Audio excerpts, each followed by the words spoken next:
Museveni must go. There are videos of pure evidence of what these ISIS terrorists are doing.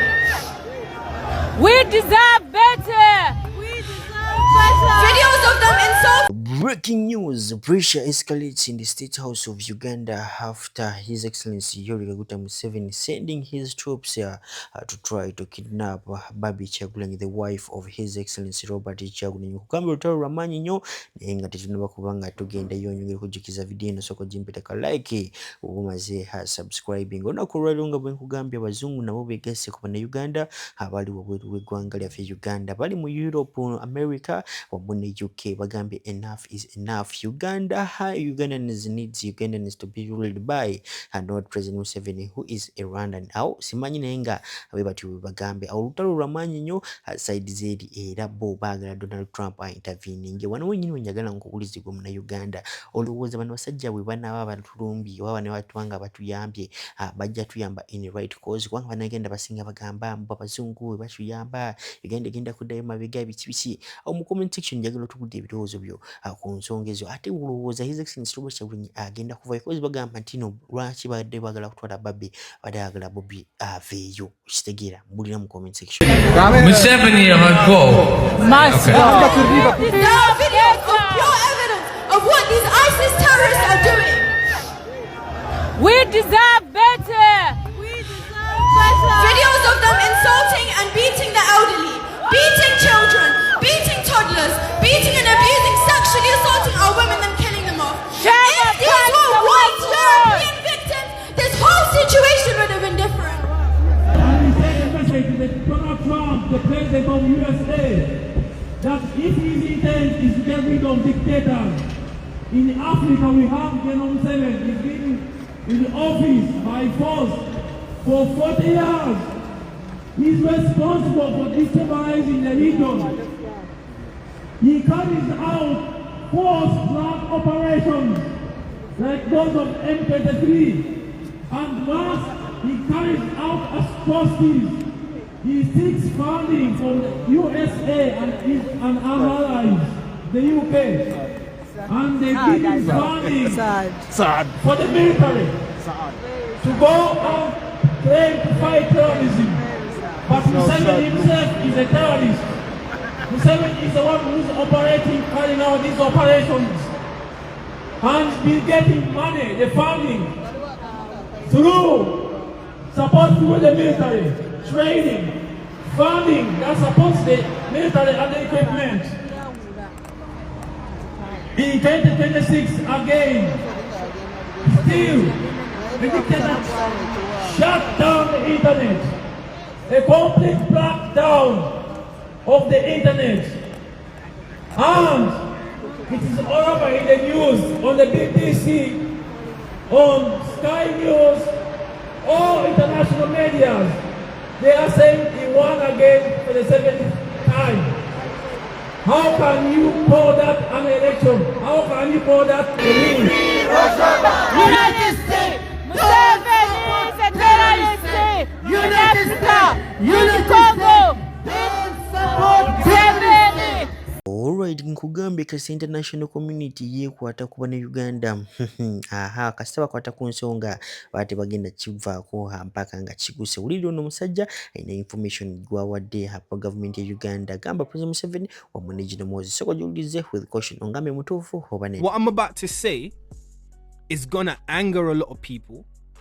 What I'm gonna say might sound outlandish, it might sound crazy, but I stand on it. I believe 100% that elections in Uganda need to be suspended.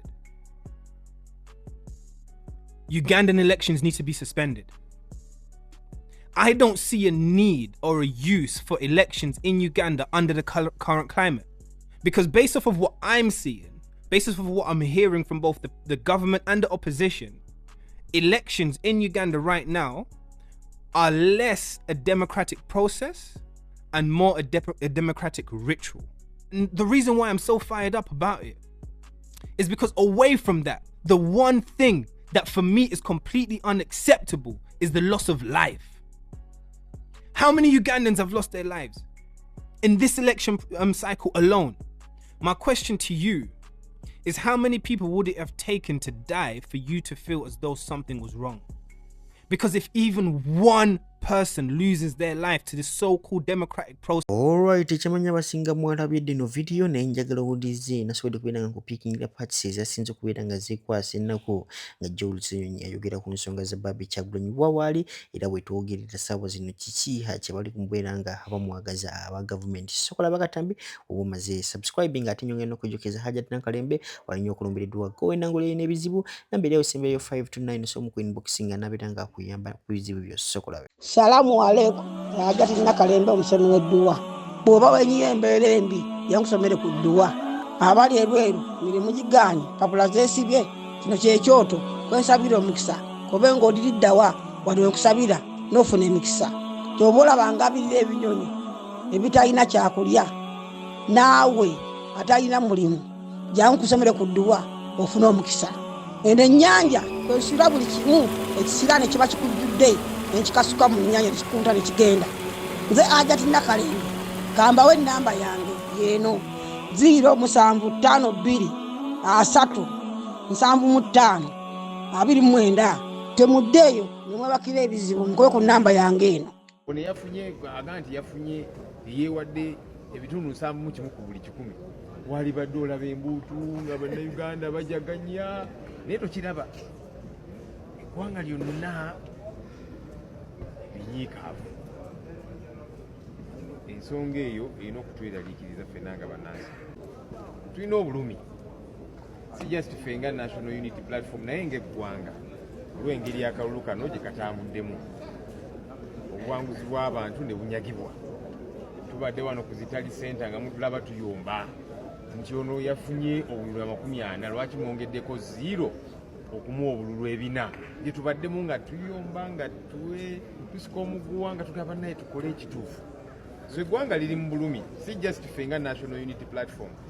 Eggwanga liri mu bulumi kyobudulaba abantu babadde bamuswaba abavuddeyo okulonda nga bagamba naye bwe naalonda akalulu kange kajja kuweebwa ekitiibwa. Ensonga eyo erina okutweraliikiriza ffenna ng'eggwanga ffenna by the way. Kubanga abantu baba balowooza nti akalulu kange kajja kuweebwa kitiibwa n'olwekyo sijja kgenda kalonda. Omuntu oyo osuubira ajja kuyiiya magezi ki okwerwanako okulaba nti embeera eno etereera. Kiringa ensangi zino abantu bakwata omuntu ateeberezebwa okuba omubbi mukifo ky'okumutwala ku poliisi bakuba mukube oba ne bamwokya kubanga bagamba bwe tunamutwala ku poliisi bajja muta. Kakati awo tutuuse ng'eggwanga ekyo kyeraliikiriza ffenna ng'eggwanga kino kirina otukwatako. Waliwo aga nti bababbi aba NUP kibalume.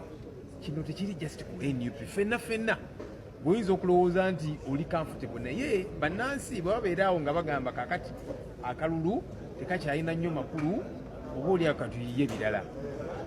Munnange ekiri atabaala n'asigadde ewaka. So twekube omutima ffenna ng'eggwanga tukolere wamu tulabe nti demokulasiya abeera w'amaanyi nti demokulasiya abeera wasimba mu ggwanga lyaffe lino. Bannaffe abasobodde okufuna ebifo ebyenjawulo nga nange muntwalidde tukole kisoboka tuweereze bannansi obugubi obw'ekitalo. Bannaffe abanyigiriziddwa ng'ekibiina tugenda kusala entoto tulabe tubikwasaganya tutya kubanga bangi ku bannaffe ng'olabira ddala babanyaguludde. Tujja kubiwayaako tulabe kiki tuzzaako naye nga bannayuganda bo tubeesiga kubanga obuwagizi babutuwadde. No, we definitely allow refugees who are Africans. We are brought up with the Ubuntu. But my point is, dealing with the problem is not only treating the symptoms, but healing the cause. Would you take your army to help the government of Congo fight their rebels? Is that what you're saying? No. I would stop invading Congo. Okay. Yeah, let's speak a little bit about diplomacy. How would you relate with the superpowers that we see across the world? We know that for a very long time, President Museveni has been in bed with America. but over time we know that it's been changing now. It's going more east to the China, and looking at even Kenya, for instance, which for a very long time has been a very big nemesis to the US. But just recently we saw the president of Kenya going to occupy the highest seat in the US, in the White House. How would you be shaping all these in terms of creating diplomatic calls, creating those diplomatic talks, and making sure that you have, we depend on these diplomacies for very many things. How would you be shaping your kind of government to